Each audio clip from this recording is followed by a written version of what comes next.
everybody's life easier. I mean, not only ours, but like also the student's life easier. So let me share my screen here.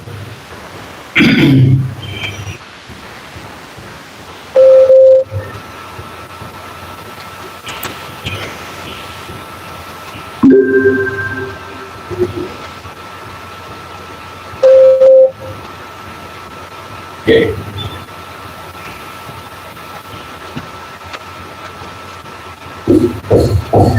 So is my screen visible? Yes, sir. It is in transition. Now it is going to be visible. Yeah, it is visible. Okay, great. Okay, so let me get this in front here.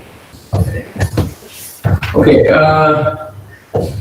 so what we are going to talk about is a very different topic, non-technical, but it affects like our day-to-day life actually, and it's our efficiency in any domain, like whether you talk of technical domain or any fronts, it affects our life in some way. So let's kind of begin with first of all talking regarding a little bit about our profession. So we are all teachers here, right? So the teaching is considered to be a very noble profession, okay? And as many of you would have experienced, like it gives such an immense satisfaction after seeing that the students are growing with whatever your teachings are. Traditionally, in ancient India, we had this tradition that teachers were respected a lot. I mean, there was it was very respectable profession that time, and it was considered to be kind of a highest guiding power in the society. Over the years now, in the modern world, as you can see here, now there are many other professions people have preferences to first, and then teacher's profession is considered coming quite in the end. But if you see, it forms the foundation for every other thing in the life, and that's why it is very, very important the teacher understands and performs the role in a very very sacrosanct kind of a way to make sure that the society around and then thereafter the country benefit from it. Okay, so it affects all the other professions. Okay, it's so first of all, I would say that we need to, in this kind of a era of where teachers are not really considered to be a great profession, but we need to kind of maintain and maintain the dignity of the profession. Okay, so our activities should be oriented towards maintaining this dignity. Okay, so we'll make our efforts to do that. And what comes in a way is there are many other factors can be coming in a way, but one of the important thing is stress. Okay, so we'll see how do we kind of deal with those kind of aspects now. Okay, so teacher is a very noble profession, and see the students many times recall even I recall now the teachers that we have been over the the childhood or even the professional life.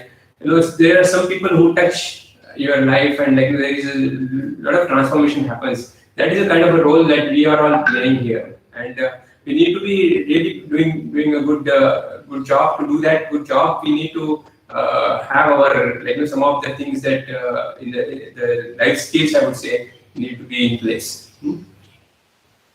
So these are the three unknown facts. Okay, so would you like to see and check with yourself? Huh? Okay, so we do something like in an interactive way. If you have any questions anytime, you can just pause or raise the hand, and Kiran may moderate that, and then ask your questions anytime. Huh? But some of these facts we should be aware. Many times we think that we are not stressed. Okay, we don't accept that we are stressed. But tell you, like, the way students get stressed in the exams or any other point of time, we also like gather stress. You like it or you like it or not. I mean, it is there, and only after when we get rid of it, we get to know that we were stressed. It's like you are in sleep, for example. Okay, in sleep you don't get to know that you are sleeping. Only after sleep gets over, you get to realize that I was sleeping. Okay, this is that kind of a scenario here. Like when we are stressed, we don't really get to know. I mean, and even many times, like people supposed to be get to know, people do nothing about it. Okay, they simply do nothing about it. And then there is a second fact that we are stressed, then we do nothing about it. And the third one is like we are not really thought of like how do you make active measures to enhance our energy level. Okay, why do you need energy? I mean, it's our energy. I mean, I'm not saying like the physical energy. Okay, it's our own energy. See, energy, enthusiasm, joy. These are the things that if we have, then we perform naturally better. Okay. So at any point of time, if you are like stressed and you are giving a class, teaching a class, you will yourself realize that those classes are not taught well. Okay. So when you are kind of free, you are kind of joyful, very high energy kind of a level, enthusiasm level is high, then you perform in the class much better. Okay. So that's why we need to see, okay, what are these sources of our energy, and take some active measures to enhance or cultivate those sources really well. Okay. So we'll come to that pretty soon now. Okay. So what are the sources of our energy? Now, any thoughts about this? Anybody wants to kind of contribute? So as I said, this is not going to be one-way kind of a traffic here. It will be a little bit of interaction so that participation can help get the things better. The way things happen in our classes, the students participate, and then the engagement kind of makes the class better. So any idea, anybody? Where do we get our energy from? Where do we get our enthusiasm and that kind of energy from? Is it a state of a mind? State of a mind, right? But where do we say we get? I mean, simply where we get energy from? So see, when you don't have energy, you don't feel like doing anything. Okay, that kind of a state of mind will be there. But where this energy comes from is what we are trying to kind of see. It's not too complicated. It's simple kind of things. Yeah. There is in chat box. As food. Yeah, correct. Very good. So food is our major source of energy. Okay. Yeah. So whenever we feel hungry, we have to eat, and then it feels But if you talk about the food, I mean, is it proportional source of energy? Okay, you eat more food, you get more energy. Is it valid statement? So you keep on eating continuously. After some time, you'll not be able to stop yourself, right? Yeah.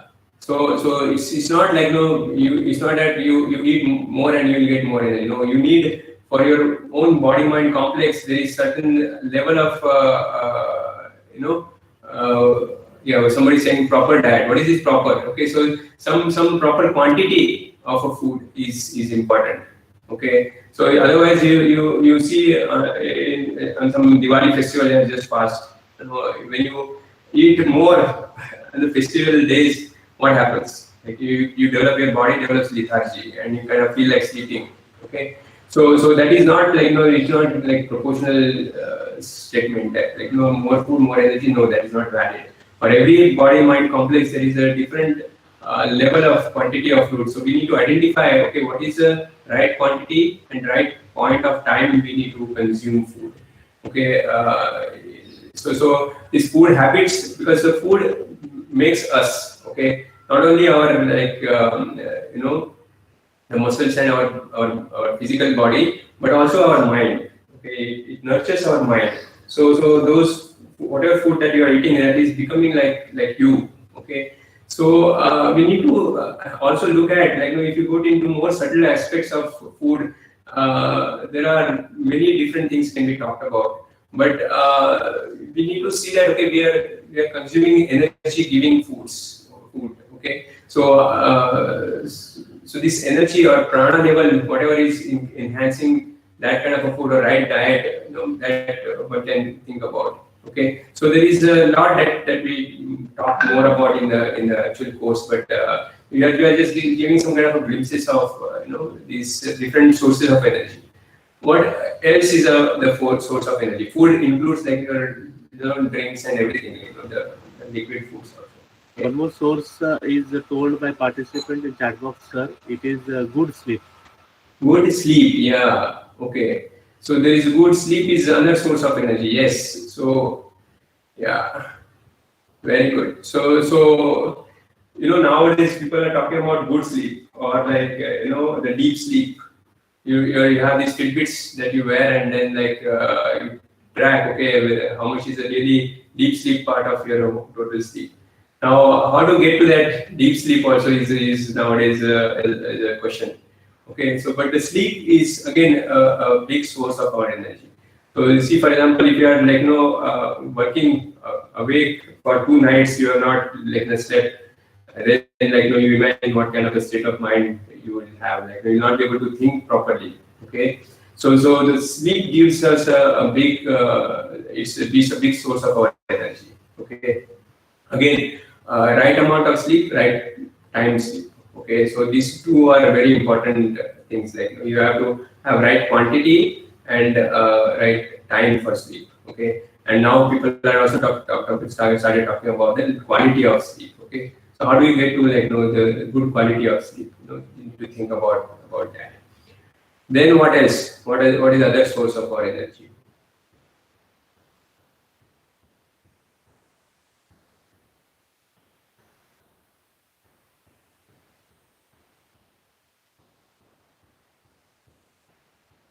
So you see, if you identify these sources of your energy, we will then able to kind of see, okay, how do we enhance them? So that's why we are doing this exercise. Yeah, your family gives you energy, yes. What else?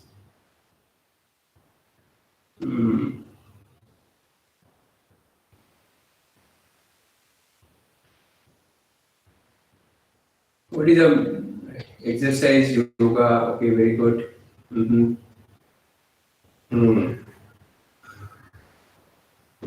So that all will come into one category. We'll categorize all these whatever saying family. I see a nice scenery and I get feel like okay, energetic, or you listen to music and you get energy. Those kind of things will categorize in one category. But there is one important class of major thing that we are missing, which is so intimate to us actually. Any cases?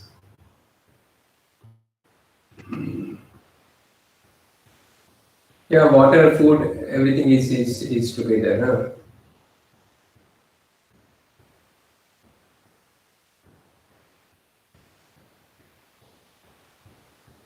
So, yeah. This interest towards doing something, all those kind of things are one class of energy.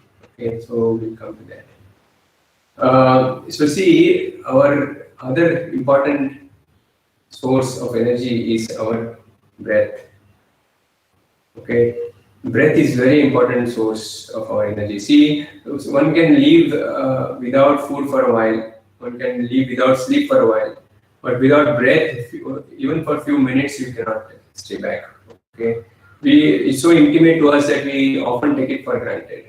Okay, so from your birth, you do first act, you breathe in and start crying, and then you till the time you take your last breath, your breath is going on. Okay, and this is fact that our about 90% of the toxins from our body are removed from the breath.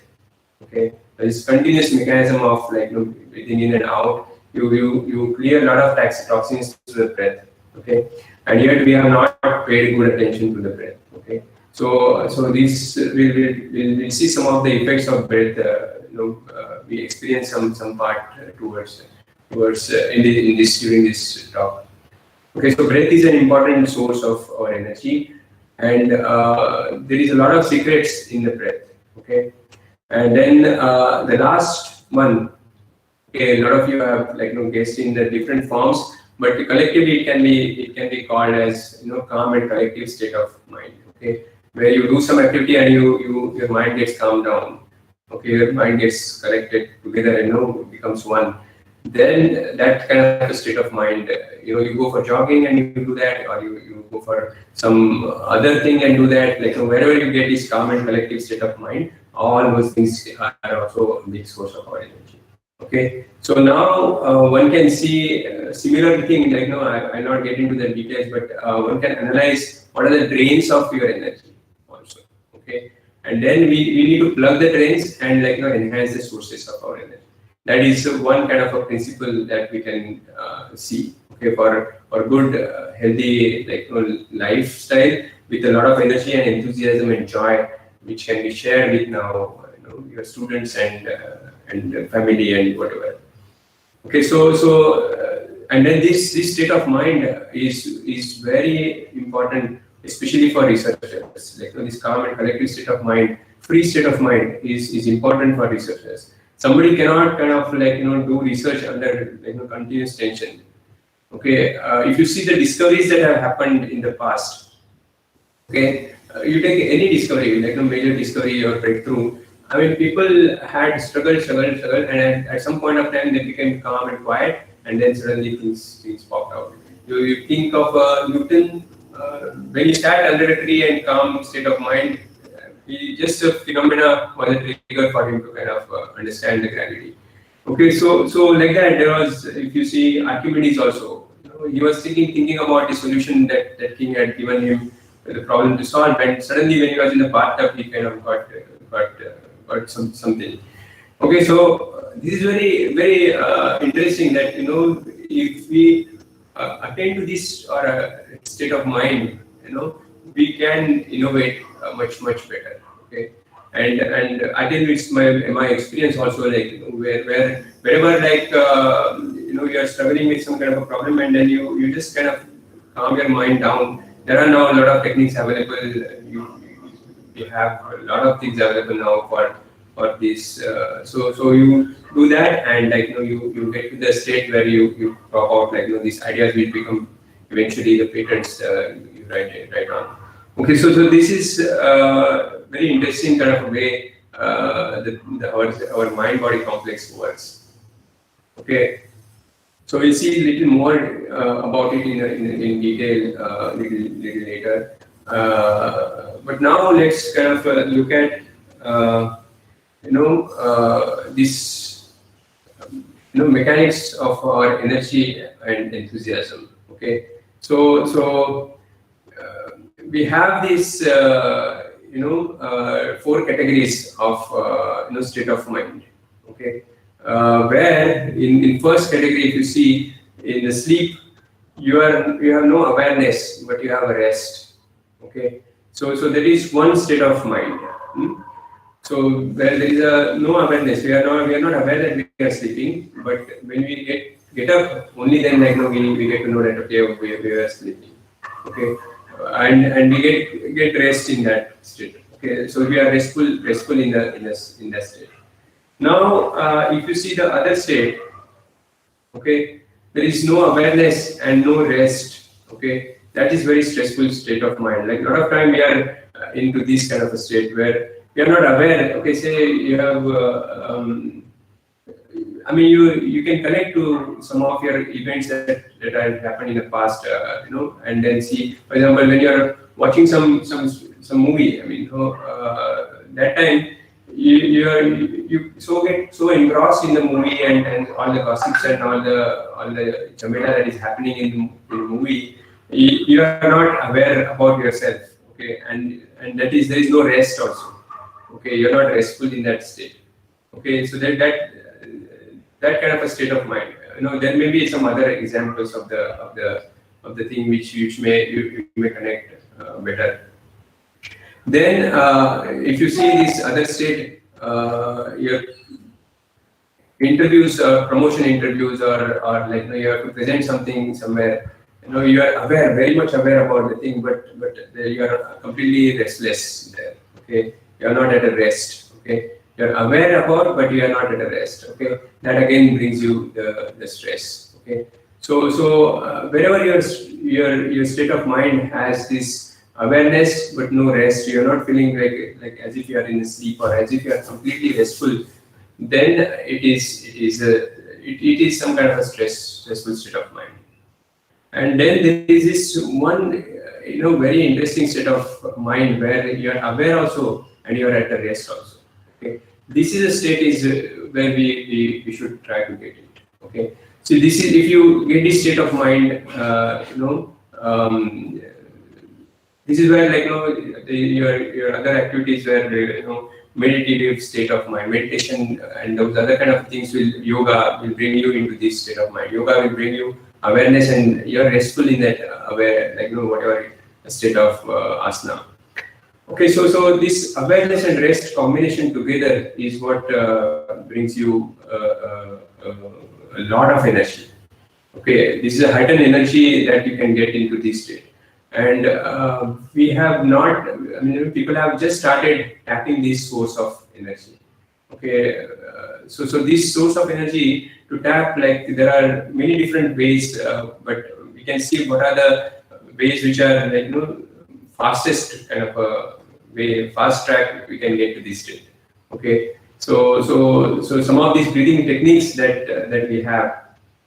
Okay, these techniques can help us get to this state of awareness and rest in a faster way. And we should look at, say, if you are doing jogging or if you are doing exercise, you analyze yourself. Okay, are you getting into this state of awareness and rest in a short amount of time? Okay. See, nowadays, everybody is pressed for time. Okay.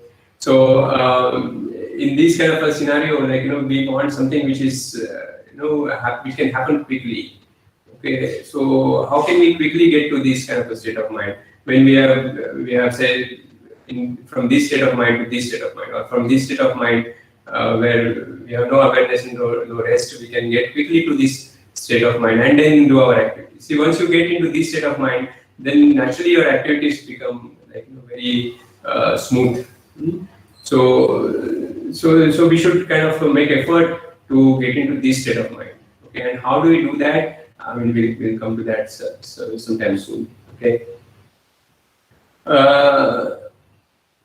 See, how do we get there is what is an important question. So let's see what are things that we can do to get to that kind of a state of mind. So let's first. For this part also, and for your students also, we need to understand this how this process of learning or gaining knowledge happens. So we want to learn something new. Then what is the process that happens? Okay. So from on technical side also this is true. From other kind of a side also this is true. Okay. So this process, can you think? Okay, how do you kind of get to this process of learning? How this learning happens? Do you have any idea? Or I'm sure everybody has some idea, but have we recognized that this is what is happening really when we learn something new, or when we teach something and students learn something? This is what happens in their mind.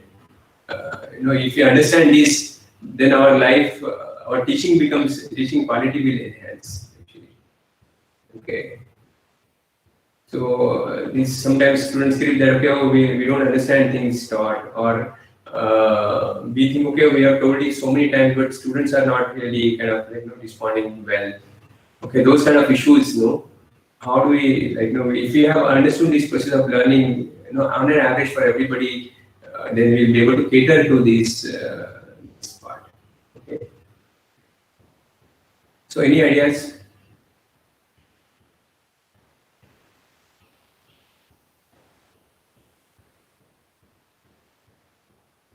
How do people get knowledge? How do students get knowledge? Okay, observations. Okay, Ananya is saying is through observation. Very good. Yes. Hmm. Hmm. So after observation, what happens inside? Okay. Yeah. So these are different senses you can observe through different senses. Okay, visionary or whatever auditory sense, things like that. But after observing what is happening inside, then okay, we observe something. What happens inside then? Mm.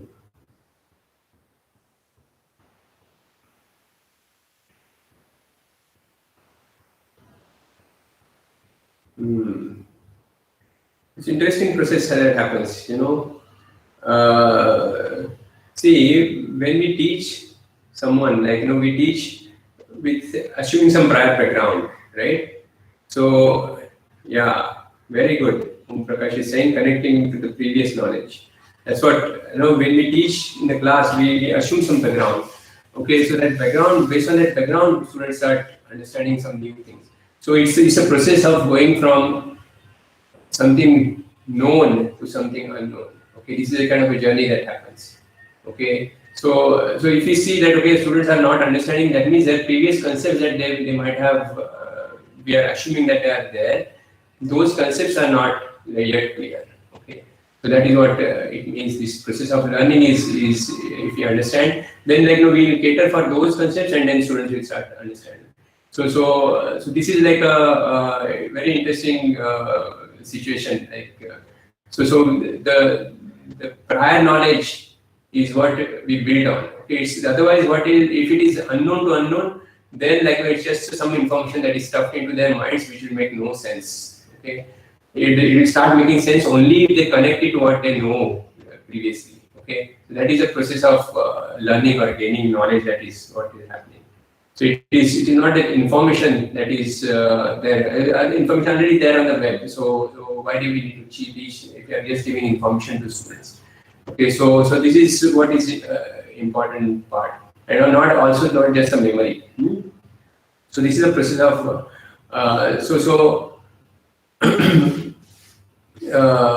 so what is the step now we will take to kind of towards enhancement of energy? Is what we need to see here.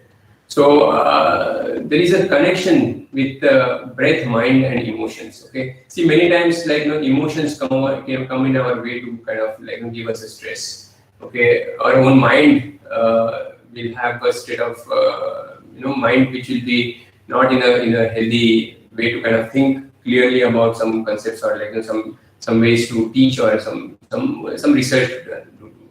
Okay, so this connection between breath, mind, and emotion is what is need to be appreciated. So for example, if somebody is in a good state of mind, okay, say smelling flower. Okay, so how do you smell a flower? You naturally kind of you're in breath, you hold a flower in hand and smell it, and your eyes will get closed naturally. Okay, as you smell the flower. Okay, so it's this breath has connection with emotions. Somebody is angry. Have you observed the breath when a person is angry? Or when you yourself are angry, you are not aware. But you will not be able to observe your breath when you yourself are angry. But because you are so much engrossed with that anger that your awareness is lost. And when the awareness is lost, you cannot observe your own breath. So you cannot observe your breath when you are angry. But once, if you see somebody who is angry, their breath will be very fast. Okay, their breath speed will be very high. Okay, so like that, every emotion has some pattern on the breath. Okay, if we care to observe, and that is a universal pattern. Okay, it's not like it's a different pattern for different people. No. So this breath has some kind of a connection to our emotions and mind, and now this connection is also reversible. Okay, in the sense, if we start controlling our breath, then it starts affecting our mind and emotion levels. Okay, so this is a other principle that is what our ancient knowledge has given to the world probably. Okay, that your breath has a connection to your mind. Okay, so you control the breath and your mind gets in control. Okay, so it's like a you have a kite to fly. Your mind is like a kite which is flying, and your thread that you have is like a breath. Okay, so with the breath of the thread of the breath, you can control your mind in a nice way. Okay, and you can use this kind of a principle then to get to the higher energy states. Okay, and see, because once your mind is calm and quiet, then your energy levels will enhance. Okay, your awareness increases and your energy increases. Okay, that's how the thing happens, as what we have talked about here. Awareness and you get rest. Awareness enhancement will happen through the breath. Okay, if your breath is calm and quiet, your mind will become calm and quiet. Okay, your breath is like normal, your mind will be so this connection between breath and mind, we can harness that connection to get to this state of mind which will enhance our energy, and once our energy gets enhanced, we whatever actions we perform will have the fruitful results to come. Okay, and another principle is experiential learning. Okay, so nowadays this is also quite a bit talked about. Maybe it's a time to show you an interesting video. Okay, let's see if we can share my screen and then show you this.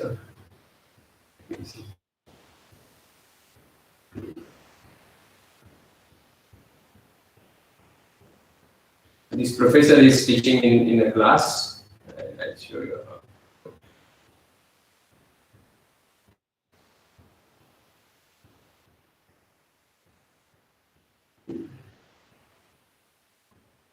Let me stop sharing the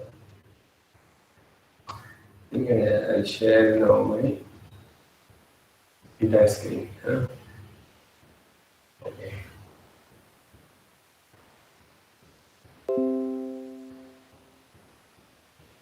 So you can see here,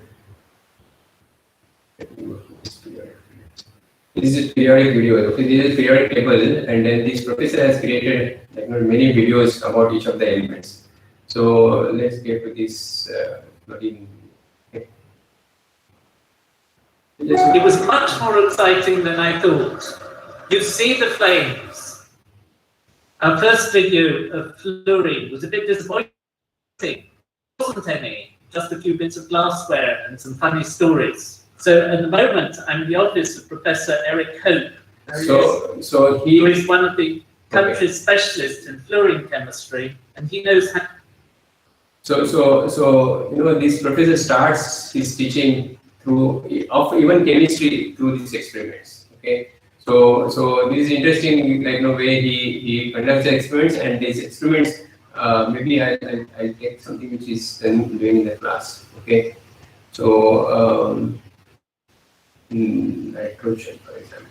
Okay, so this is outside the class he's doing and showing in the class, but something which is done in the class is very interesting. Okay, how can we kind of think of some methodologies which can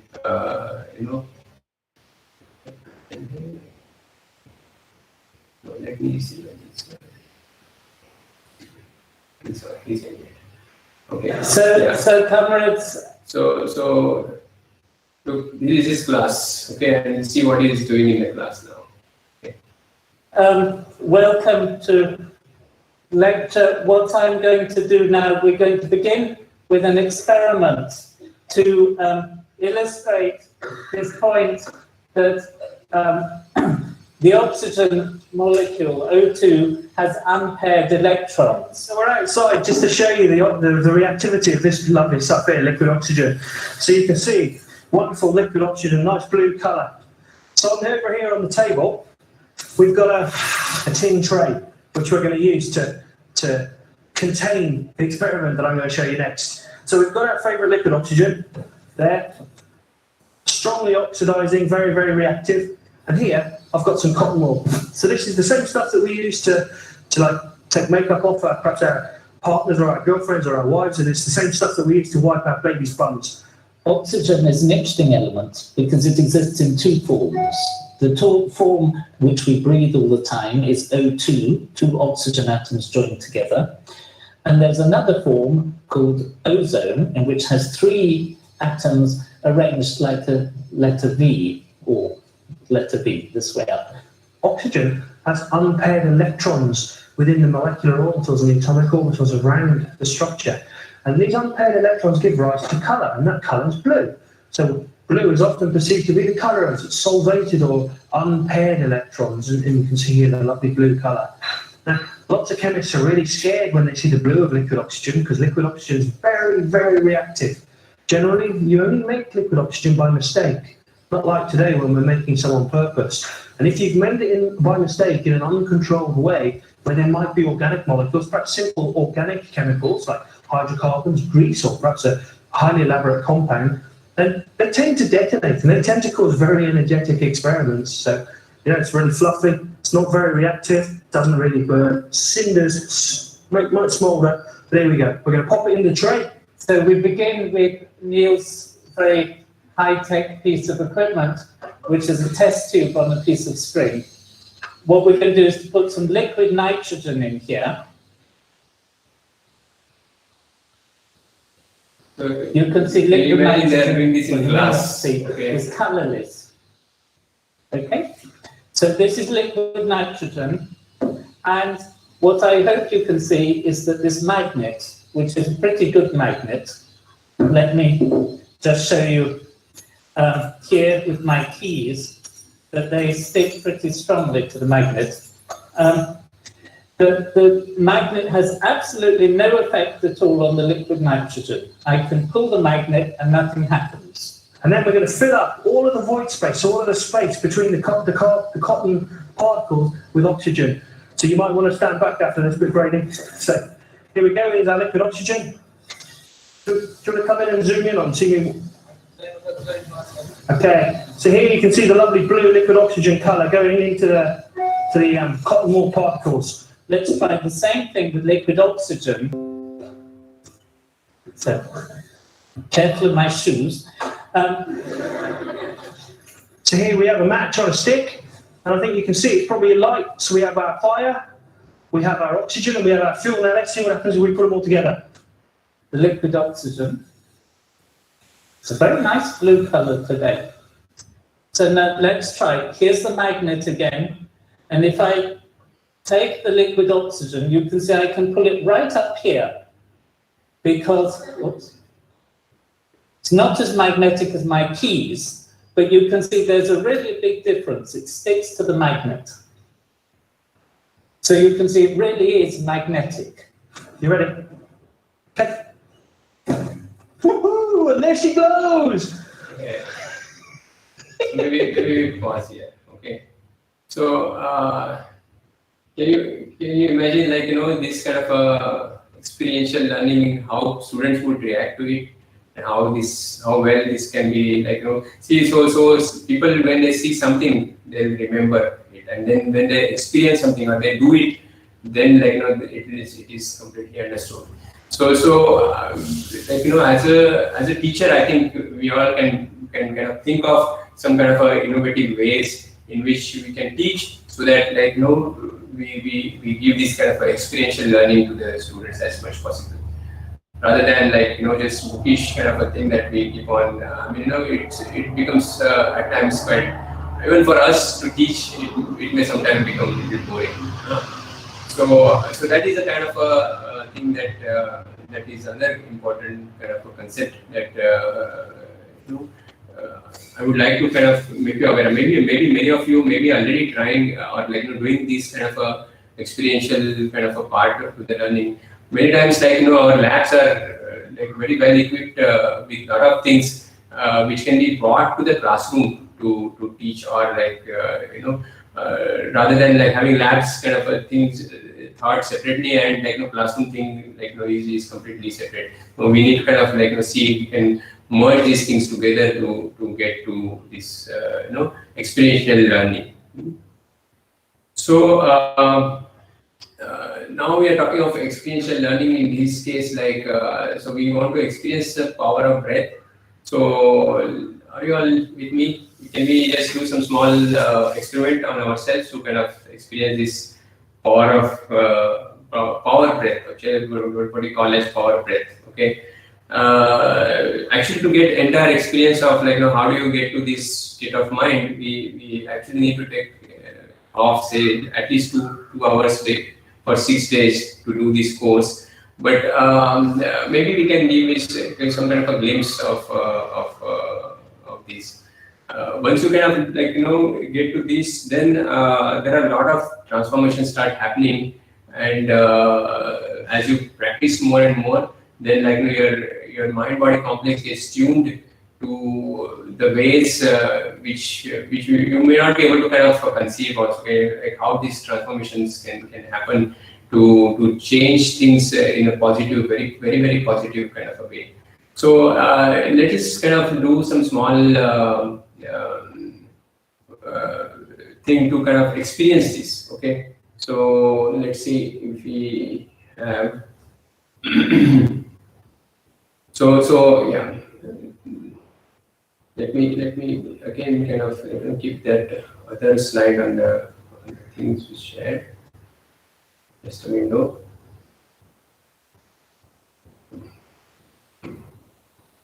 So see, are you all with me? Can we just do this small experiment? Okay, those who are having heart-related issues or blood pressure, okay, high blood pressure, they need to be doing this little carefully. Others can kind of participate with their full enthusiasm.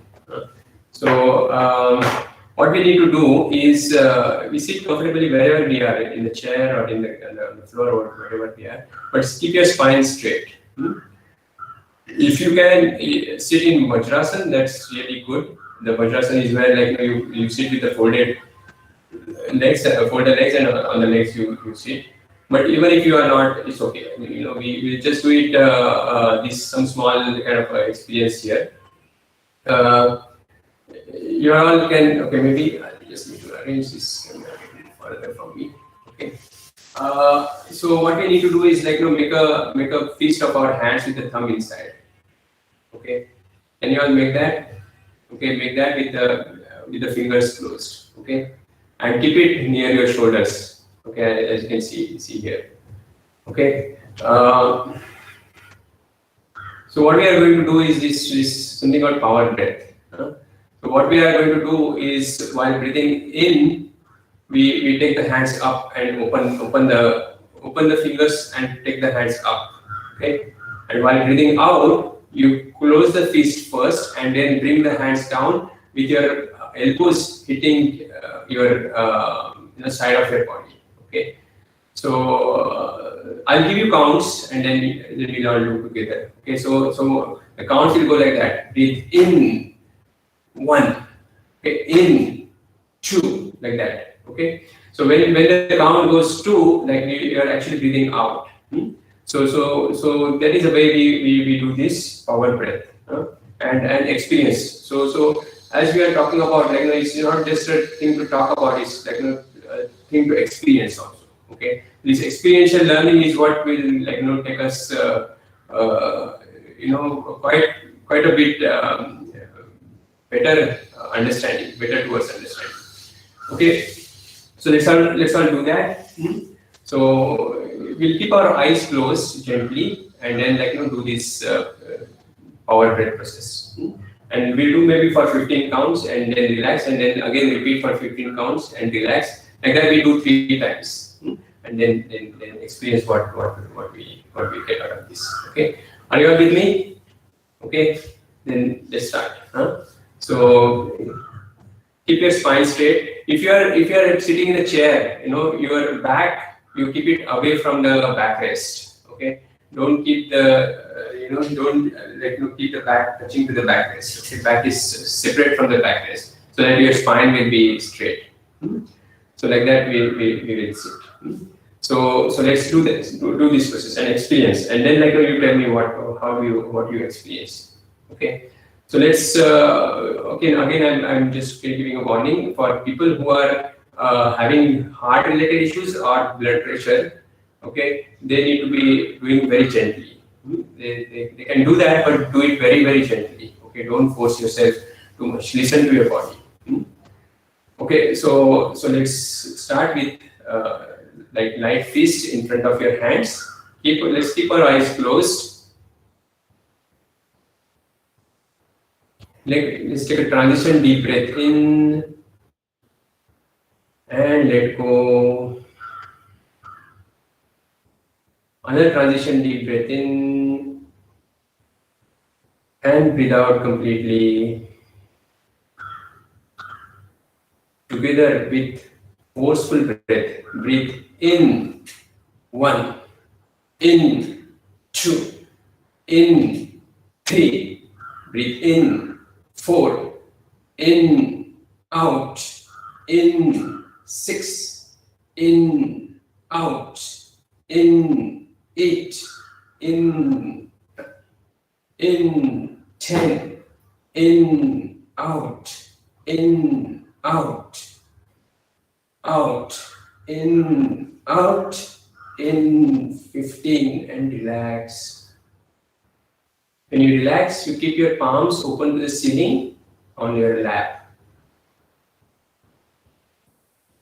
And just observe whatever is happening. You may get some sensation somewhere, or you may not get. Whatever is happening, just observe.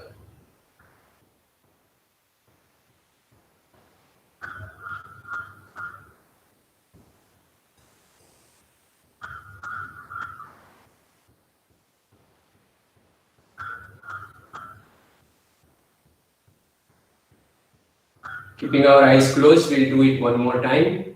Keep loose fist in front of your shoulders.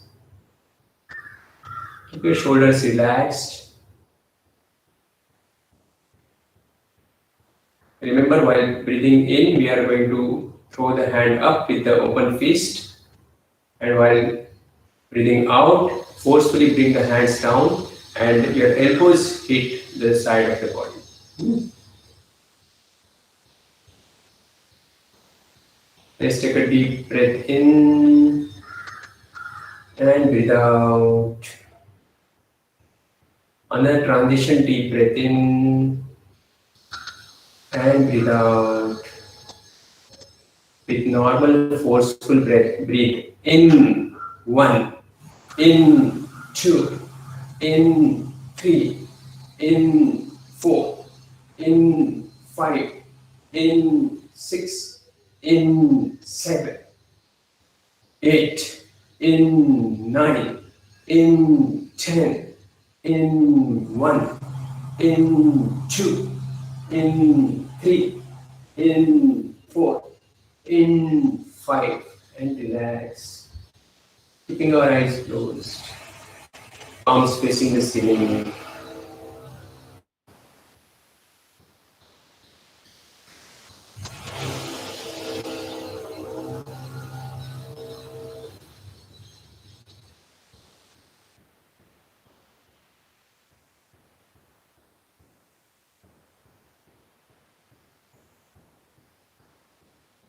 Just observe the sensations.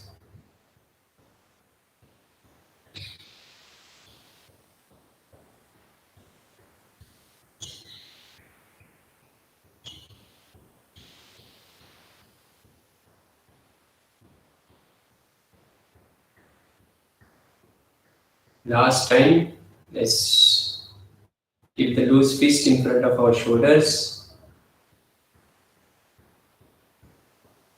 Take a deep breath in and let go. Another transition, deep breath in and breathe out. Together with normal forceful breath, breathe in 1, in 2, in 3, in 4, in 5, in 6, in 7, in 8, in 9, in 10, in 1, in 2, in 3, in 4, in 5, and relax.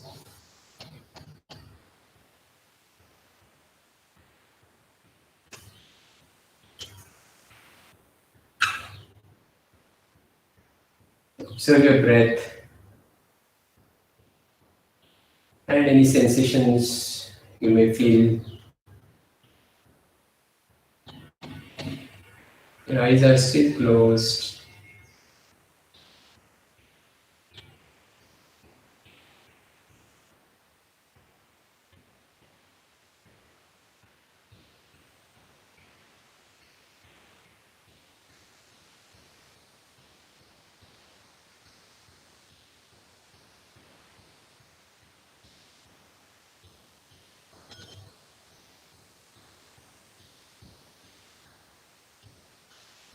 Slowly and gradually, whenever you may feel comfortable, you may open your eyes.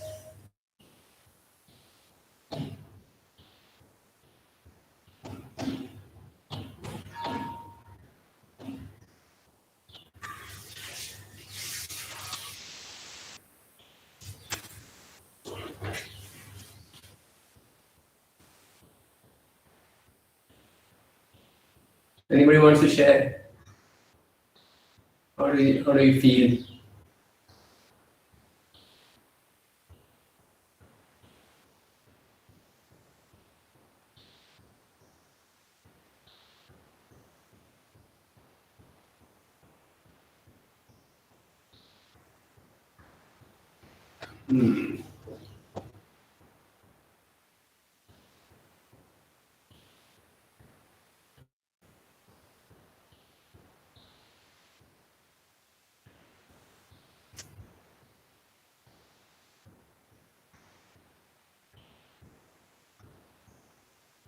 Any thoughts?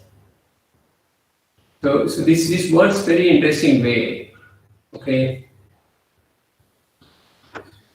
Do you know, like we don't utilize full of our lung capacity. Okay. And this process enhances our lung capacity.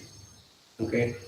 And gives you immediate, oxygen level in the blood to increase, and which will make you feel quite enthusiastic after doing this kind of these few rounds. You may feel like that enhancement in the thing will be happening. Okay.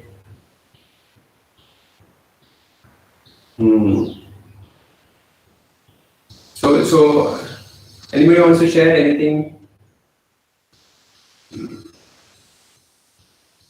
So this is one thing that whenever you are feeling low in energy, like okay, your enthusiasm is low, okay, then you may try this out, okay, and then or you can ask your students also to see if they do this and then they sit for a study, that would be much more kind of a focused study that will happen.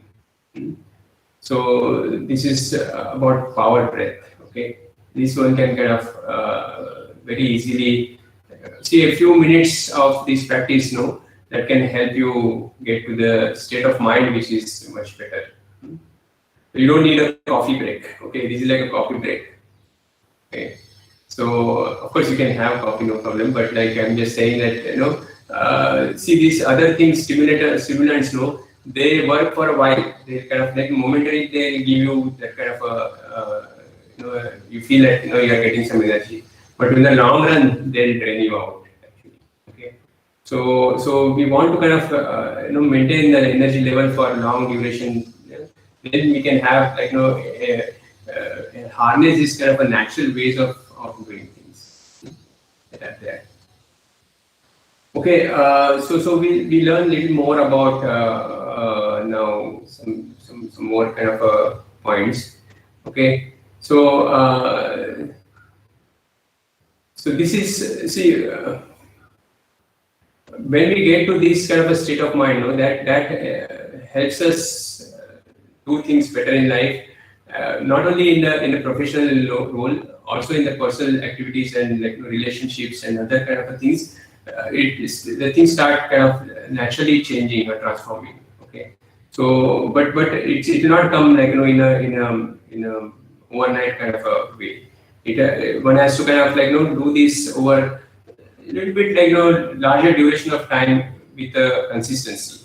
Those kind of things are this is how slowly our mind body complex will get training. See the way still for you to become an engineer, it took some kind of few years of struggle, study, everything, right? So like that, this kind of knowledge or this kind of tuning, training to your mind, it may take a little bit of a time, not that much time that you took for your degree to obtain, but it may take a little bit of a time, but you need to be patient and consistent in your practices. Even 10-15 minutes a day would be sufficient to kind of get you to these practices. Okay, now let us kind of understand a little bit more about this life. Okay, that we are. Okay, so what are the different layers of our existence? So the grossest form, everybody is aware, is our body. Okay, we exist on this planet as a body. Okay, so there's this, everybody understands. There's nothing to big thing to do. Why we need to do this kind of understand these layers of existence? I'll come to that little while. Okay. So body is our first layer of our existence. Then body without breath, okay, or without prana, is of no use, right? So body has this breath inside it, okay.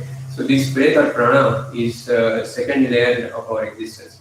We determine if some person is existing based on his breath, his or her breath, okay.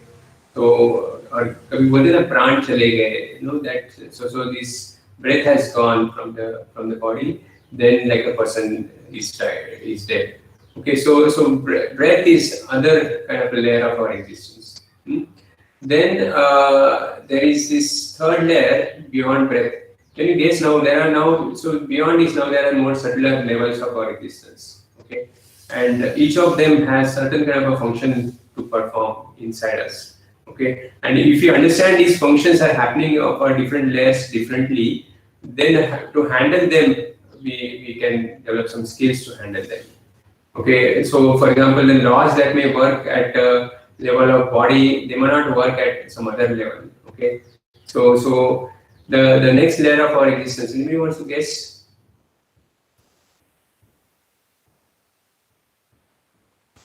We have just seen how the breath affects the thing.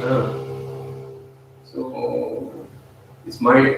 So the next level of our next subtle level of our existence. Anybody wants to guess?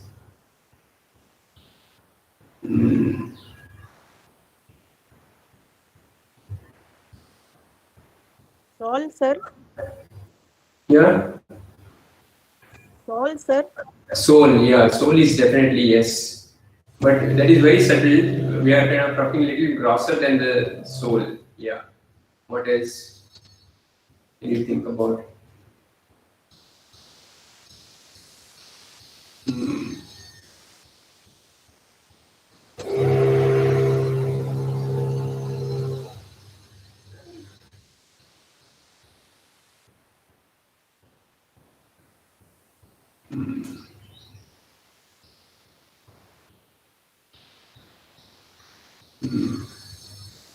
You need not be shy. It's okay if something is wrong. You can just pop out some answers. No, it's fine.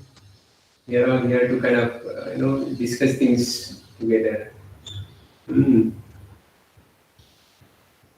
So what I was talking about, like, the breath affects what? Our mind. Okay. So the mind is like, the next subtle level of our existence. You can affect your mind by using breath. And what is the tendency of mind? What is the function of mind? See, we are all having all these layers with us. We are just kind of like, trying to kind of identify them so that we can deal with them better. So we are kind of splitting them into different kind of parts to understand them better, and then we can operate on, like, we can at these different levels we can understand some kind of laws that are existing, and then we can handle ourselves much better then. So job of a mind, you know what is? Positive thinking. Yes, it's to give the positive, negative. See, the thoughts come to your mind, right? The function of mind is to generate thoughts. Okay, whether positive or negative, like, you don't have control over them. You really have control over positive. Okay, maybe it's a story time then. Okay, I'll tell you a story. Are you all ready for a story? Very small little story. Okay, so look, there was a person, a man who wanted to become rich in a village. Okay, and he was like, struggling to kind of see, okay, what are the ways to become rich in a small amount of time. Just like thinking about that. One day he met his friend who told him that, look, oh, why don't you go to this saint which is staying on this mountain, and he can kind of certainly give you some boon to become rich, or he can tell you some way to become rich. So this man is said, okay, oh yes, I'll do that tomorrow only. So he goes to that mountain which is close by the village, and in the morning he starts. By the noon he reaches the hermitage of the saint, and he tells him, like, no sir, I want to become rich. Can you guide me about that? So the saint says, okay, just he looks at him and says, just relax. You have to just come. You take food, and, like, you take some rest, and we talk sometime in the afternoon. Then the man, like, he said, okay, oh, fine, no problem. But he's inside, he's a little restless, and he takes his food. He takes some rest. He doesn't take really rest, but, like, he's all the time inside. He's restless. Then he goes to this saint again and, like, asks him, sir, I want to become rich. What should I do? Can you please guide me? Then the saint says, okay, look, I'll give you this mantra.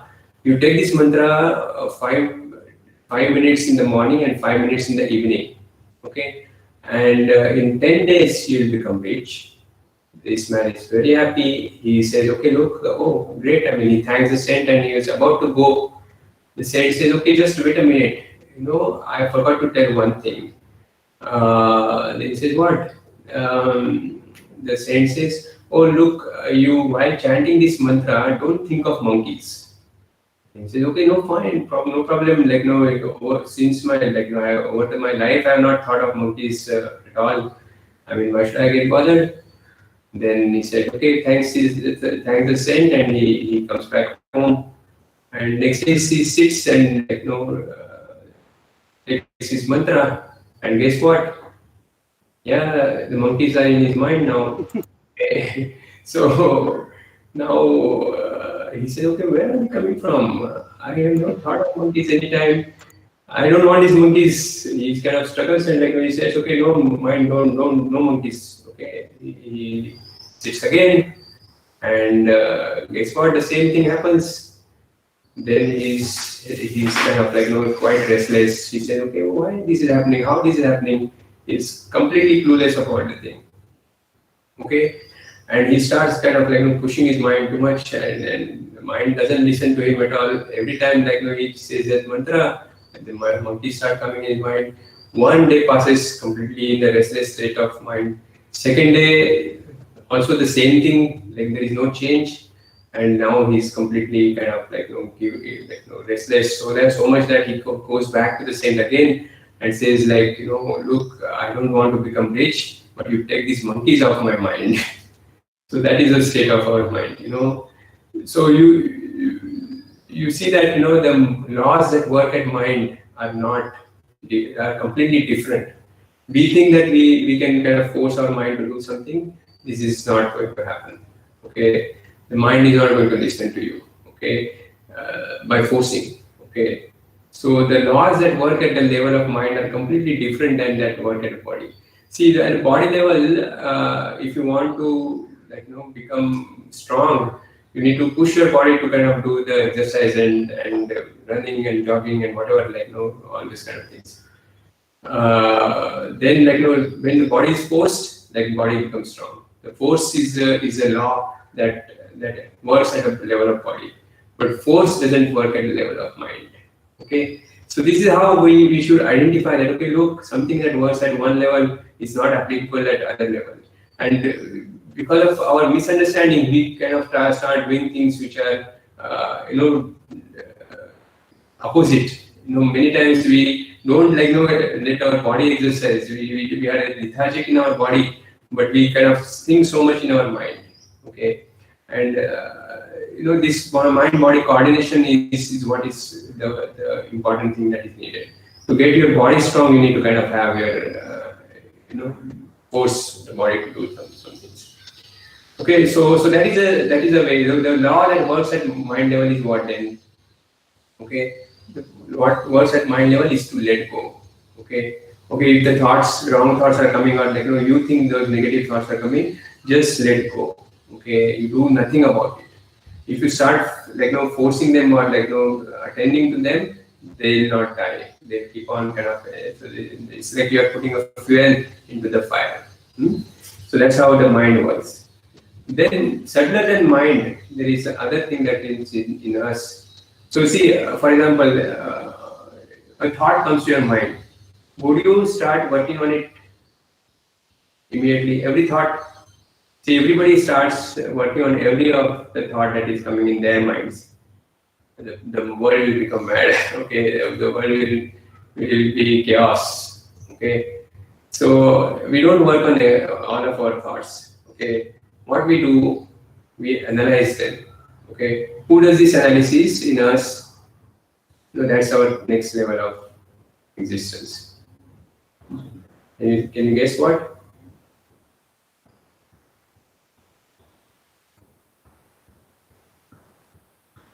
So we process our thoughts and say, okay, oh look, this is a good thought, and then take an intelligent decision, which is by the intellect. Okay, so the intellect kind of helps us analyze the thoughts and then take action on one or not. Don't act on some other kind of thoughts. Then subtler than intellect. Okay, so if you see how the intellect works, okay, suppose the thought of putting the hand in the fire comes to your mind. Okay, then intellect says, oh no, this is not a good thought. How it says good thought? It's not a good thought because it has some storehouse called memory. Okay, so there's a next level called existence called memory. See, if the child for the first time experiences fire, he'll be fearless to go to the fire. But once he gets that burning experience, that becomes a storehouse in his memory. And based on that experience, now whenever he sees fire, he or she sees fire, he will not go close to that. Okay, so that's how the intellect works. It takes the lot of experiences that are stored in the storehouse of memory. Based on those experiences, we start taking decisions.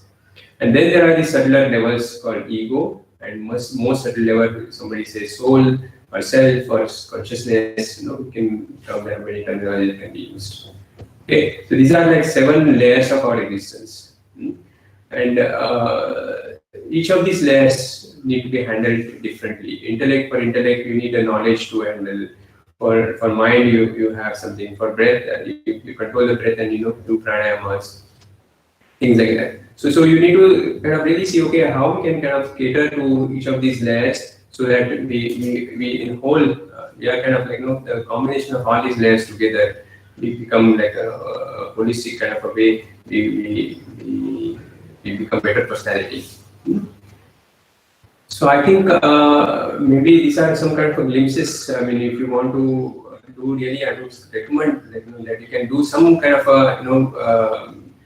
like longer duration courses of there are many different people offering the courses. I would like my personal kind of suggestion would be for the art of living kind of courses because of based on my experience, so. Since so many years now, I'm practicing it, starting from maybe my PhD days, and this has so immense, so many benefits. I mean, there is a endless list of benefits that one can experience through this. The longer duration practice, whatever you are practicing, you may choose to do whatever you want to do, but the consistency and the regular practice, even for small duration of time in a day is good enough. So for example, my day, in the morning, it doesn't be start without doing some kind of a some exercise, pranayam, the yoga asanas, and meditation. This breathing exercise for Sudarshan Kriya and followed by meditation. Okay, this is a combination, maybe taking about an hour or so. But once I do that, I mean, the whole of the day's activities, they run so smoothly. Until the end of the day, there is a lot of energy, enthusiasm. Otherwise, many times we feel like, okay, at the end of the day, oh, I don't want to do anything. I just want to kind of go sit in the coach and relax. So that kind of a thing otherwise comes in. So it's a very beautiful way one can enhance our energy levels and become productive to the society. So that is what I would say. And maybe if we have some time, maybe if you permit, we can kind of do a short kind of a meditation, which will kind of give some kind of a experiential understanding about the power of meditation. Okay, that was a part of our talk. Maybe Kiran can advise. Is it okay? Yes, sir. Yes, sir. We can go ahead. We can go ahead with a small, guided meditation. So you just need to Yes. follow through the guided meditation. Huh? You just follow the instructions, very certain manner, and maybe I'll share some part of this presentation sometime. There are some other kind of life skills parts that I have talked about, but we don't have much time to. Well, let's experience first. Actually, that's what I would prefer. Okay, so let me. Okay.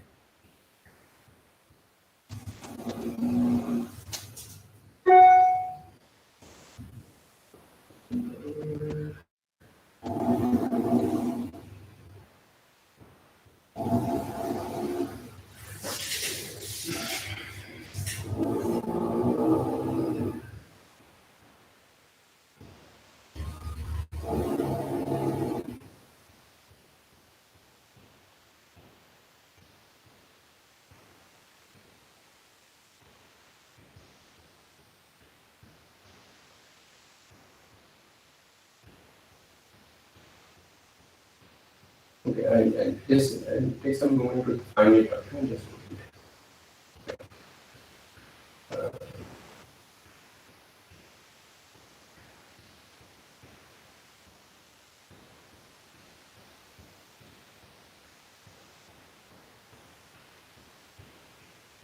okay, maybe I take from my mobile. Yes.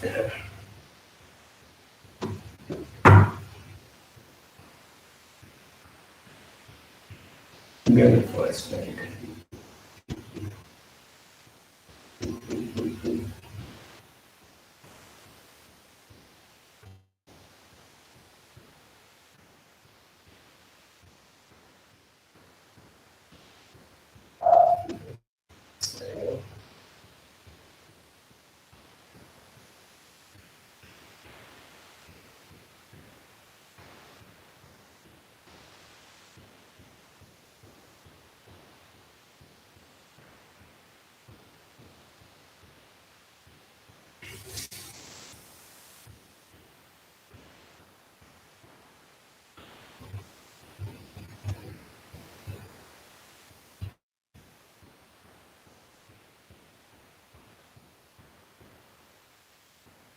Okay. So just listen to the instruction, sit comfortably, easily, and listen to this instruction in a very light manner. Okay, just follow through these instructions in a very relaxed kind of a way. Okay, so let's start.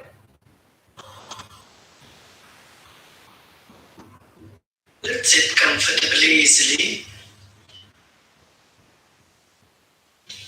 with our spine erect and body relaxed and loose.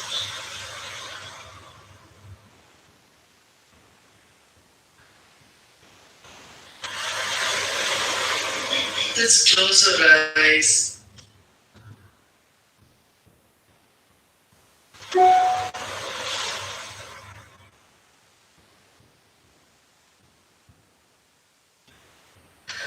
Let's take a deep breath and slowly breathe out.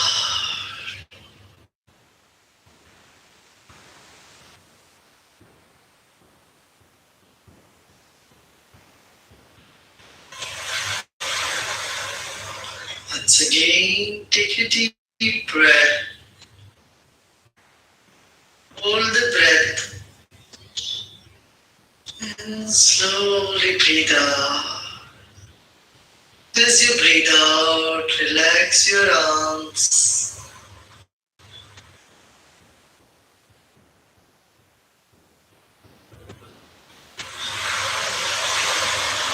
Once again, breathe in. As you breathe in, the body gets a little tense. Hold the breath. And as you breathe out, relax your whole body.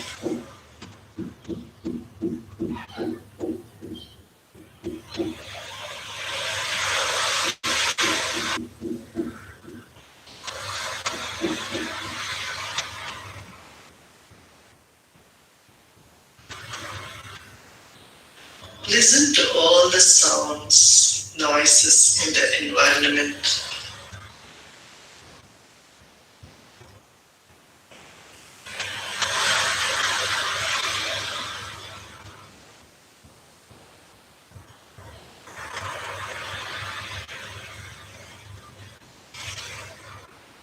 And you are at ease with them.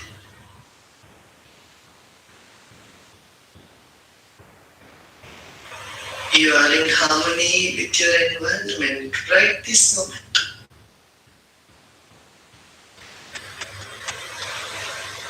Breathe in again.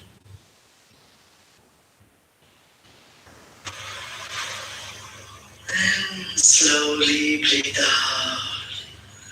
As your lungs empty, you get more and more relaxed.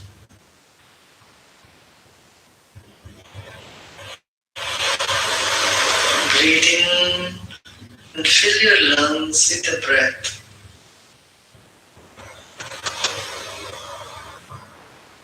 And as you breathe out, relax.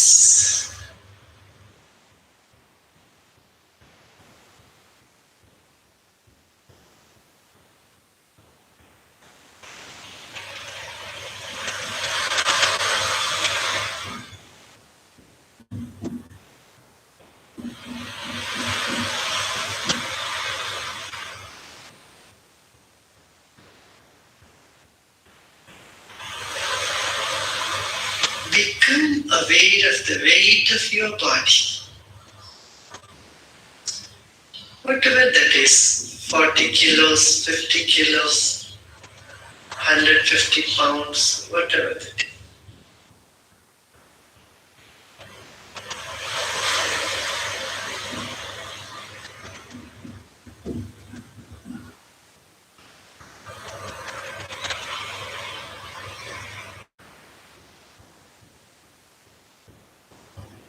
Place that entire weight on the seat you are sitting.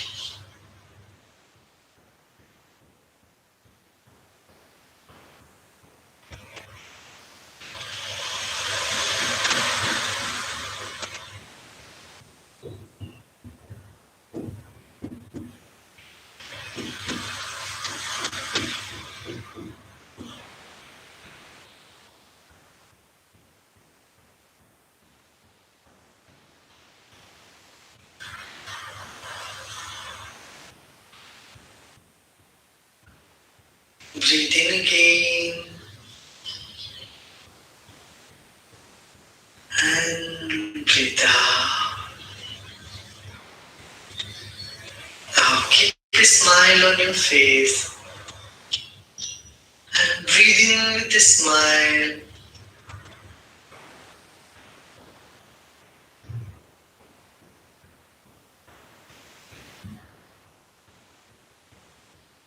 Relax all the muscles in your face. And as you breathe out, relax more and more.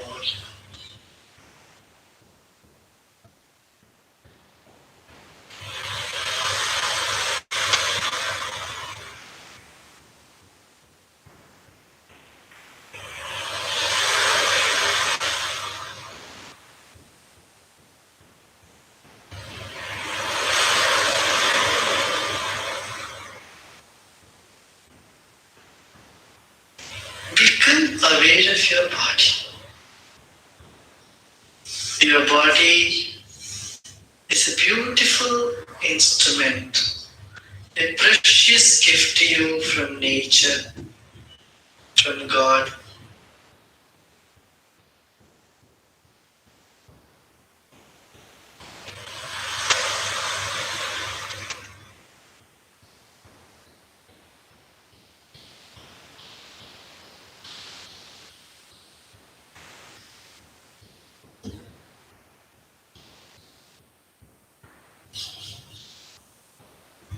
Honor and respect your body.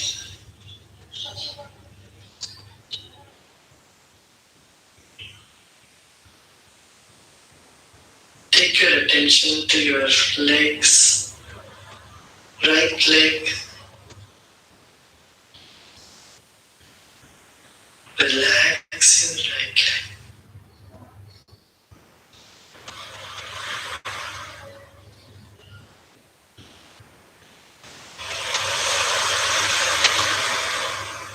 Left leg.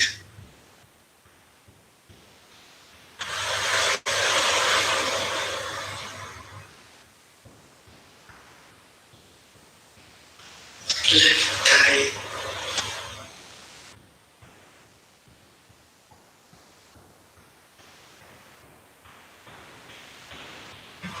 Right thigh. Hips.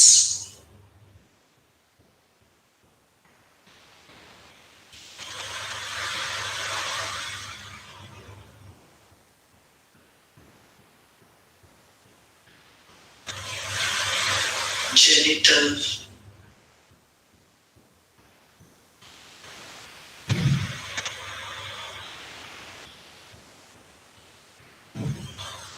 Abdomen.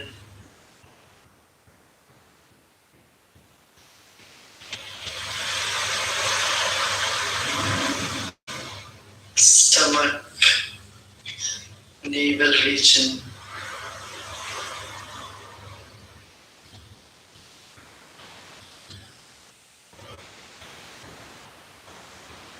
Right arm.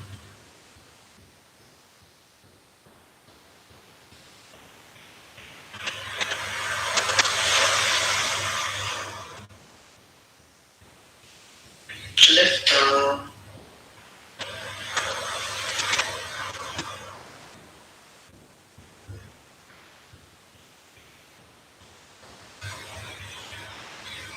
Chest.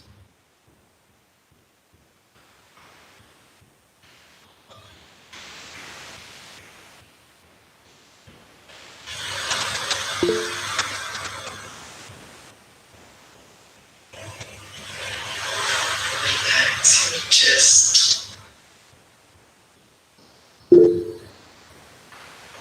Shoulders. Breathe in again.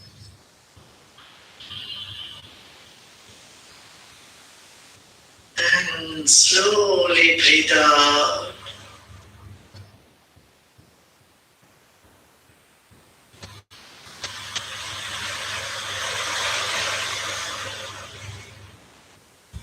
Your neck.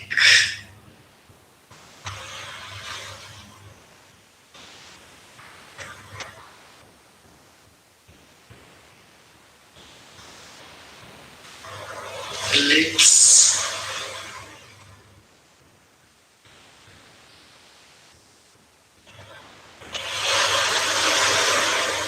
your cheeks,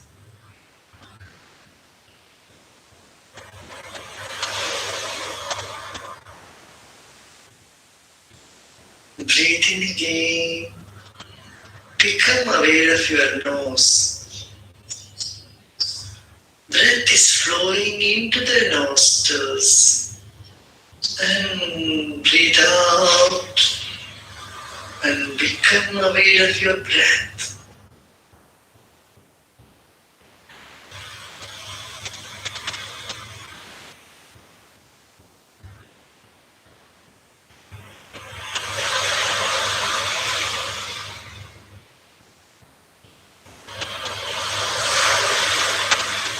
Your eyes are closed now. Let them relax. Your entire face, your head. Relax the whole body.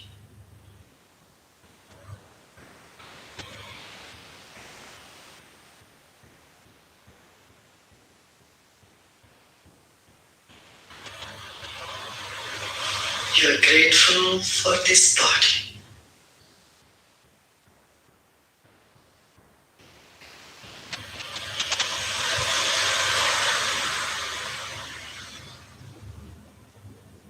Become aware of your breath.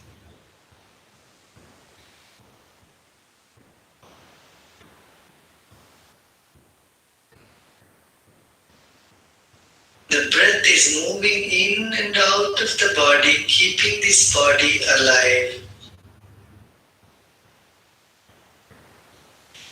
You're grateful for the breath. Again with a big smile, breathe in, savoring every inch of breath you breathe in.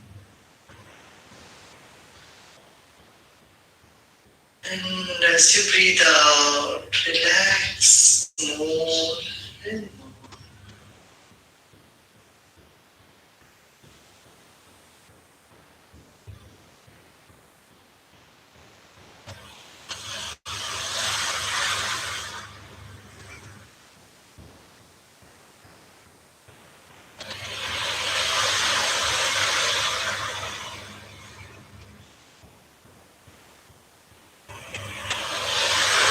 Relax all the muscles and nerves in your body. Let go.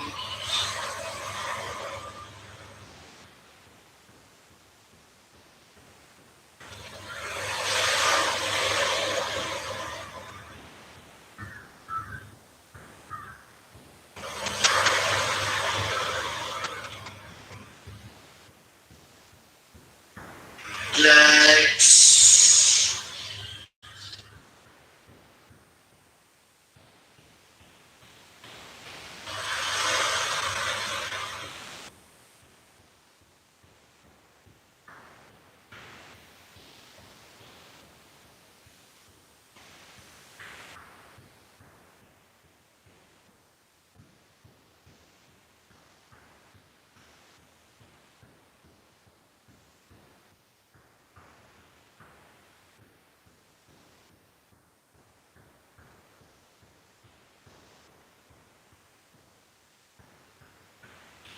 Become aware of the thoughts.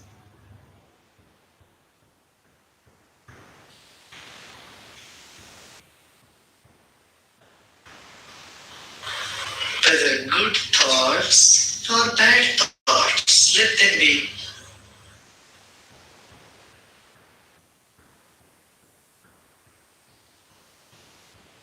Breathe in once again.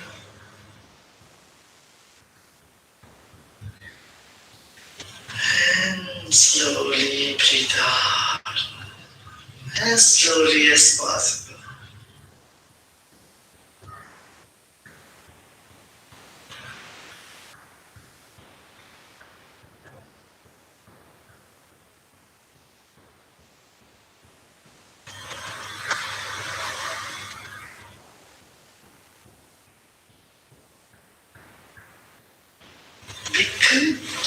aware of your mind.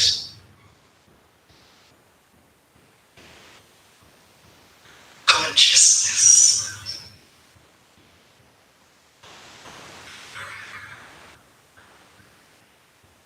Your body is like a wick of a candle. Your mind is like the glow.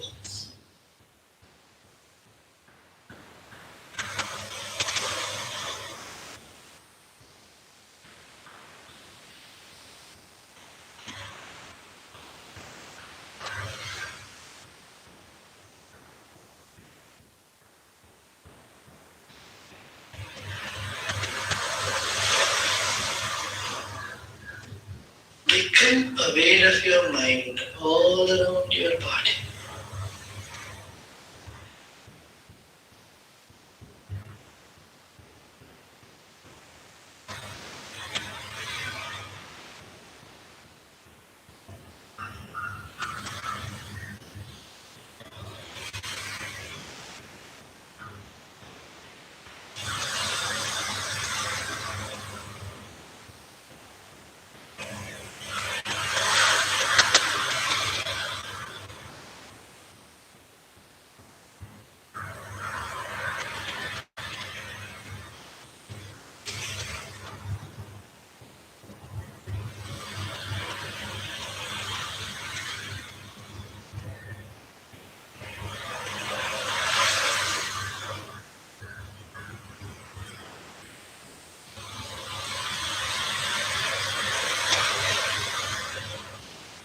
Become aware of your feelings, whether pleasant or unpleasant.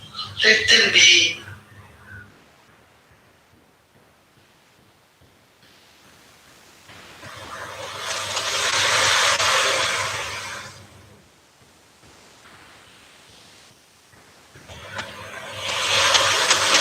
Breathe in again.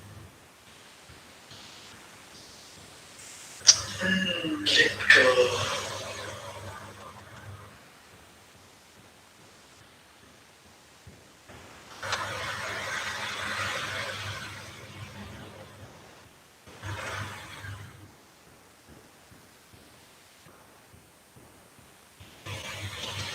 You are in harmony with your feelings right this moment.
Just breathe in again and let go.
असतो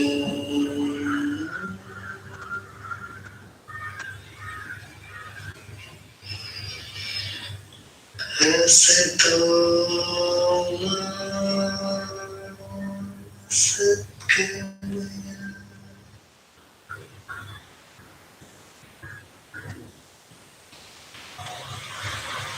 तमसो मा ज्योतिर्गमय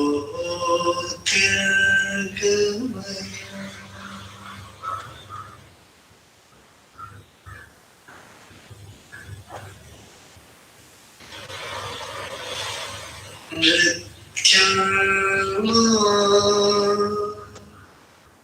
अमृतं गमय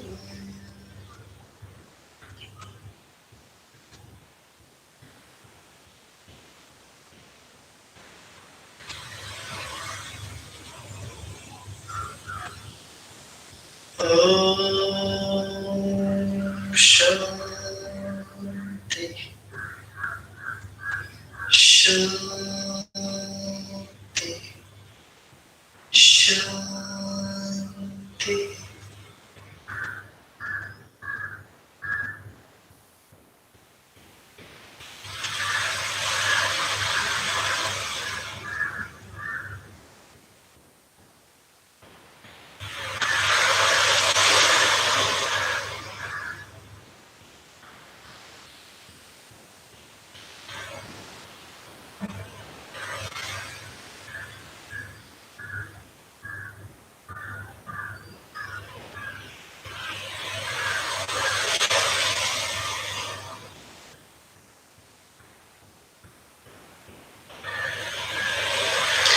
Let go all efforts.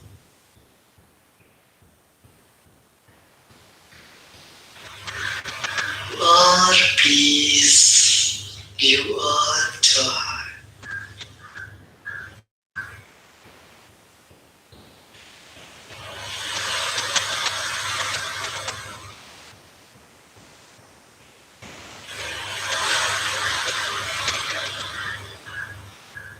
Let go all efforts and relax.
Become aware of your feelings and emotions if there are any.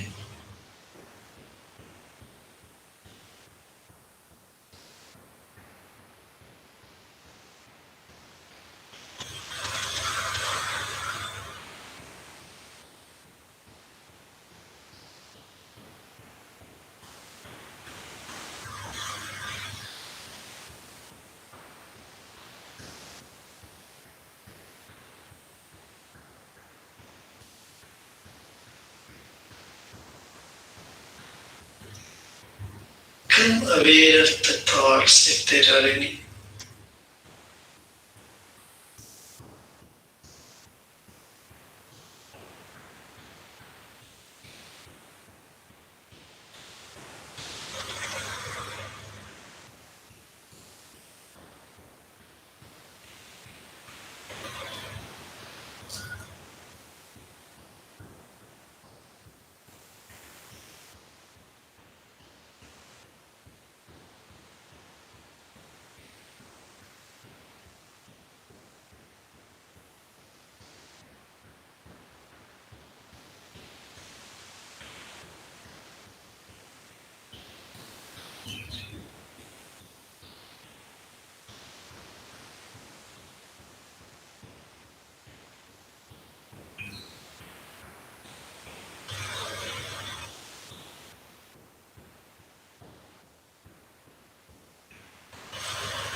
again.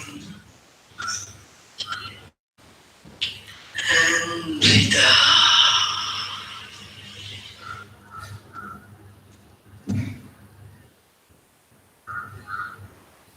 Slowly and gradually become aware of your body and environment.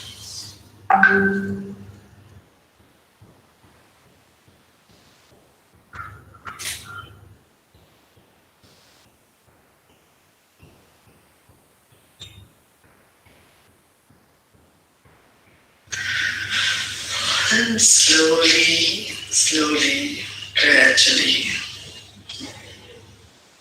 you may open your eyes.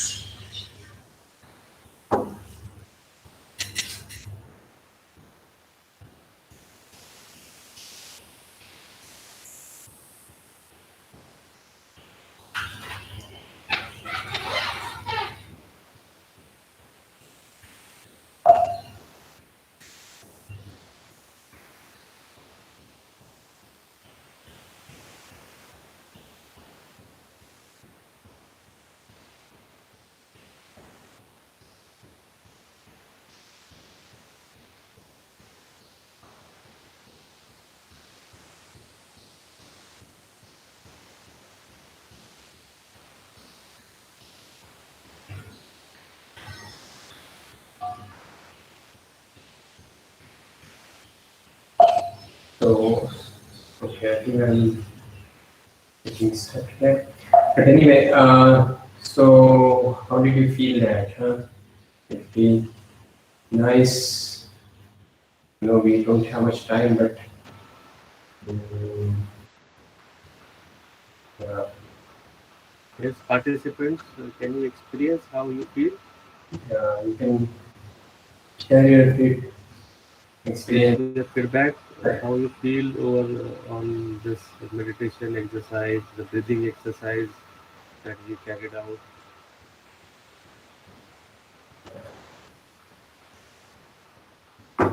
And I would say is if you want to want to know more, or want to have any other kind of questions, queries about this aspect of any other aspect of this education, feel free to get in touch. Okay, write me email or whatever way you can be in touch, and then I can whatever based on my experience is best, and then I'll let you know. Okay. Yes, sir. Thank you, sir, for giving this wonderful session, conducting this wonderful session on stress management, art of living, and lastly, the power of meditation. Uh, Sir, this is one chat box. In chat box, there is one message. Sir, can we get the meditation audio? Or you can look at it. It is available on the YouTube. You can look at something called Panchakosha meditation, and if you go to Art of Living website, also you will get a lot of these meditations available. Okay, so so it's idea is to kind of get some time off for ourselves. We often are serving others and doing things for others, and often we don't give time to ourselves, and that's where we need to kind of put in more effort to get ourselves calm and cool, and then that can get others also benefited because of that. Yes, yes, it is very important to get time for ourselves.